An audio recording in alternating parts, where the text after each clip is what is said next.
Hello दोस्तों। एक कड़वा सच बताऊं, इंडिया की 48% आबादी महिलाओं की है, लेकिन हमारी पार्लियामेंट में उनकी हिस्सेदारी केवल 14% है। सोचिए, जिस देश में हम नारी शक्ति की पूजा करते हैं, वहाँ कानून बनाने वाली मेज पर महिलाएं गायब हैं।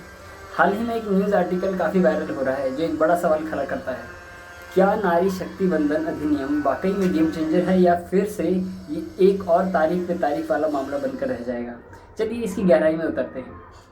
अभी जो आपने स्क्रीन पर मैं जो आपसे बात कर रहा हूँ, उसका क्रक्स बहुत सिंपल है। अब और देरी नहीं। 2011 की जो सेंसस रहा, उसके हिसाब से महिलाओं की जनसंख्या 48.5% थी, लेकिन आज भी हमारी लोकसभा में सिर्फ 14% और विधानसभाओं में तो हालत और भी ख़राब है, सिर्फ 10% महिला विधायक हैं। अब राजनीति में महिलाओं को हमेशा सिर्फ एक वोट बैंक की तरह देखा गया है, लीडर की तरह तो नहीं।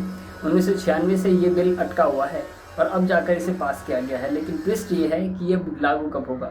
इसके पीछे की कंडीशन सप्लाई वाली पॉलिटिक्स समझना बहुत ज़रूरी है। देखो, बिल तो पास हो गया, तालियां भी बज गई, लेकिन असली पेच है सेंसस और डिलिमिटेशन का। सरकार का कहना है कि पहले जनगणना होगी, फिर सीटों का बंटवारा होगा, तब जाकर महिलाओं को 33% आरक्षण मिलेगा। एक्सपर्ट्स कह रहे हैं कि इसमें 2029 तक देरी हो सकती है।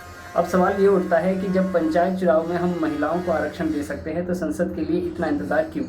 क्या ये सिर्फ एक चुनावी गाजर है, या फिर महिलाओं की भागीदारी सिर्फ इंसाफ की बात नहीं है, ये लोकतंत्र की प्री कंडीशन है? बिना आधी आबादी के हम खुद को पूरी तरह डेमोक्रेटिक कैसे कह सकते हैं? अगर हम ग्लोबल लेवल पर देखें, तो रवांडा जैसे देशों में 60% से ज़्यादा महिलाएं संसद में हैं। भारत अभी भी रैंकिंग में काफ़ी पीछे है।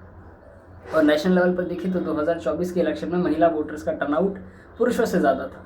यानी महिलाएं तय कर रही हैं कि सरकार किसकी बनेगी, लेकिन वो खुद सरकार में नहीं बैठ पा रही हैं। विपक्ष और सत्ता पक्ष के बीच में इस पर क्रेडिट की जंग तो चल ही रही है, पर ग्राउंड रियलिटी ये है कि टिकट बांटते वक्त आज भी पार्टियां विनेबिलिटी के नाम पर पुरुषों को ही चुन रही हैं। अब आप सोचेंगे, भाई इससे मुझे क्या फ़र्क पड़ता है? वही फ़र्क पड़ता है, जब संसद में महिला सांसद बढ़ेंगी तो पॉलिसी ज़्यादा संवेदनशील होंगी। हेल्थ, एजुकेशन और सेफ्टी जैसे मुद्दों पर एक अलग पर्सपेक्टिव बनेगा। पंचायत लेवल पर एक स्टडी हुई थी, जिससे पता चला है कि जहां महिला सरपंच थी, वहां पानी, स्कूल और टॉयलेट्स पर ज़्यादा काम हुआ। सोचिए, अगर ये बदलाव नेशनल लेवल पर आए तो देश का चेहरा बदल सकता है। ये सिर्फ सीटों का बंटवारा नहीं है, ये समाज की सोच बदलने की बात है।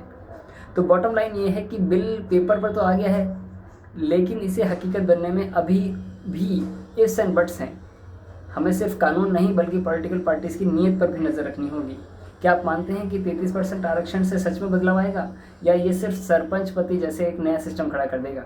अपनी राय कमेंट्स में ज़रूर बताएं और इस वीडियो को शेयर करें, ताकि ये बहस रुकनी नहीं चाहिए। जय हिंद।